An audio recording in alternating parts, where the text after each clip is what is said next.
सम्मानित धम्म बंधुओं को सादर नमो बुद्धाय जय भीम।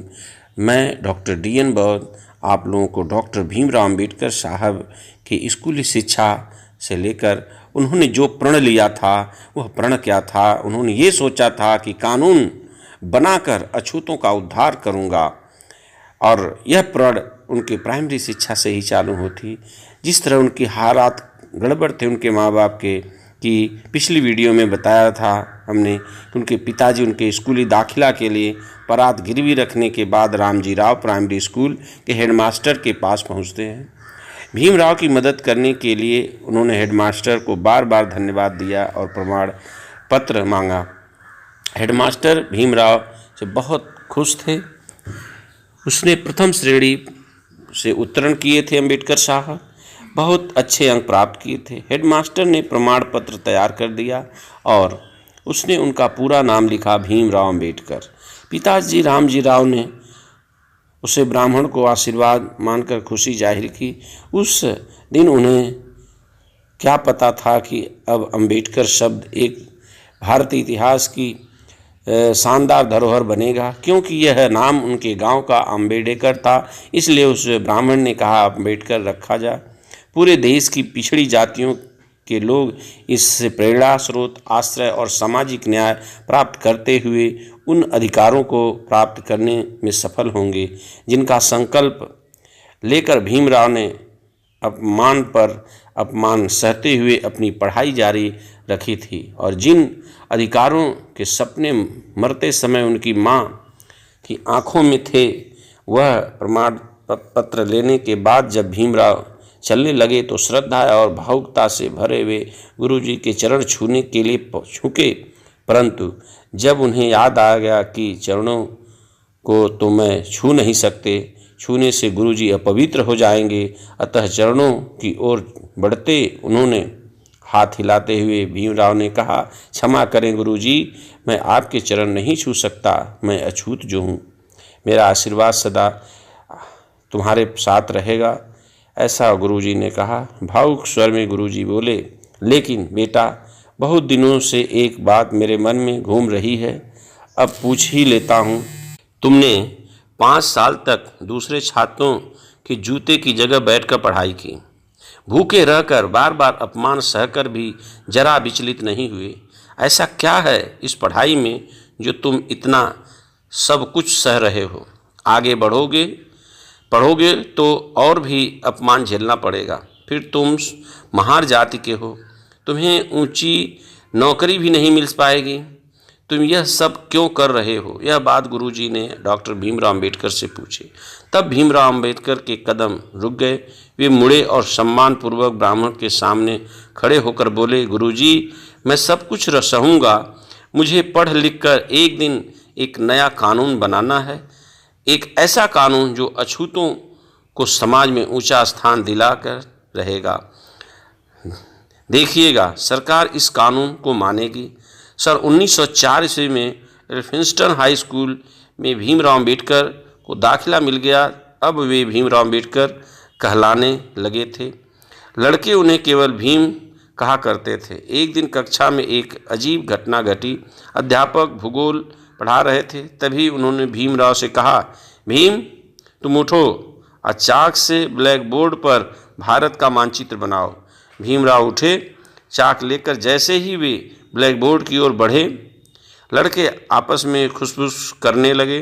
तभी एक लड़का खड़ा हुआ और बोला, ठहरो भीम। लड़के की आवाज़ सुनकर भीमराव ठिठक गए। अध्यापक ने डांट कर लड़के से कहा, क्या बात है? सर, ब्लैक बोर्ड के पीछे हम लोग अपना खाना रखते हैं।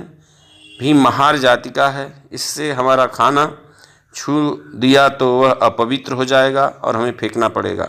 ओह! अध्यापक के मुंह से केवल एक शब्द निकला। तभी सब लड़के उठे और उन्होंने अपने अपने खाने के डिब्बे वहाँ से उठा लिए। इसके बाद भीमराव आगे बढ़े और उन्होंने ब्लैक बोर्ड पर भारत का मानचित्र बनाया।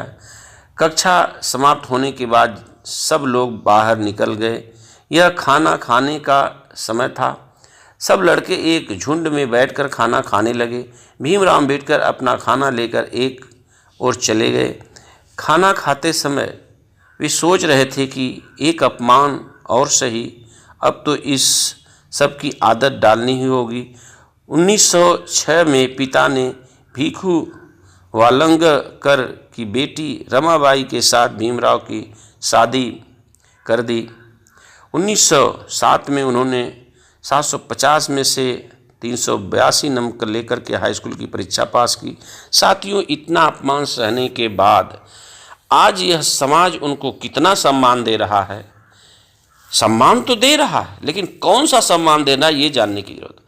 मूर्तियां बना ले रहे हैं, उन पर माला दे रहे हैं, उनकी जयंती मना ले रहे हैं, लेकिन यह एक दिखावा है। सच्चाई उस दिन होगी जब उनके बताए हुए रास्ते पर, अपने धम्म पर उन्होंने जो बौद्ध धम्म स्वीकारा वो स्वीकार लेंगे और समानता के रूप में सबको एक होकर के शासन सत्ता से शिक्षा, शासन, संपत्ति हासिल करके एक मानवीय मूल्यों को, सामाजिक न्याय की ओर बढ़ करके अग्रसर होकर के एक होकर करेंगे। लेकिन ये बैकवर्ड समाज इतना चालाक हो चुका है, इतना कि पूछिए नहीं। अपने ही मार्गदर्शक को सबसे ज़्यादा ठेस यह समाज मार रहा है। जो समाज अपने मार्गदर्शक को अपमान किया वह समाज कभी न आगे बढ़ा है न बढ़ पाएगा। इसलिए इंग्लिश में कहते हैं डोंट साइन मास्टर, कभी अपने मार्गदर्शक को ओवरटेक न करो, अन्यथा आप स्वयं नष्ट हो जाओगे। गुरु तो नष्ट होगा ही, आप भी नष्ट हो जाओगे। इसलिए साथियों, यह बैकवर्ड समाज को जब तक ये शिक्षा के पाने के बाद जब तक उसके शिष्य और गुरु की सिस्टम को नहीं समझेगा, मार्गदर्शन को नहीं समझेगा, तब तक सफल नहीं हो सकता। इतना अपमान सहने के बाद भी अम्बेडकर साहब ने शिक्षा दिया कि अपने से बड़ों का सम्मान करिए, चाहे वो कैसा भी हो। लेकिन आज हालात बहुत ही बदतर हैं और अपने ही समाज के बड़े महापुरुषों को लोग इज्जत सम्मान नहीं दे रहे हैं। इसलिए साथियों, अम्बेडकर साहब को एक गुरु और मार्गदर्शक के रूप में स्वीकारिए, उनके बताए हुए संविधान को समझिए। मैं डॉक्टर DN बौद्ध आपको संवैधानिक शिक्षा एक एक करके जैसा अम्बेडकर साहब सोचे थे एज इट इज आपको जो वक्तव्य गुरु जी ने कहा, अक्सर महिलाएं गीत में रूप में कहती है कि चले न भीमई सकुलवा हो, अब टाट पटरी लटकाई, सखी जय भीम भजो। मास्टर जी बोले पढ़ लिख काऊ पाई बाहो, केहू न बनाई चपरासी, सखी जय भीम भजो। पढ़त पढ़त भीम अमेरिका लंदन गईले हो, अरे बैरिस्टर बन के जब भारत देश आए, सखी जय भीम भजो। यह गीत आप लोगों के सामने इसलिए एक तरह मिशन गीत के रूप में महिलाएं इसी तरह के टीचर की बाणी को लेकर के कही थी। साथियों, सोचिए, इतनी बड़ी दूर की सोच उन लोगों के पास होती है और हम क्या करते हैं।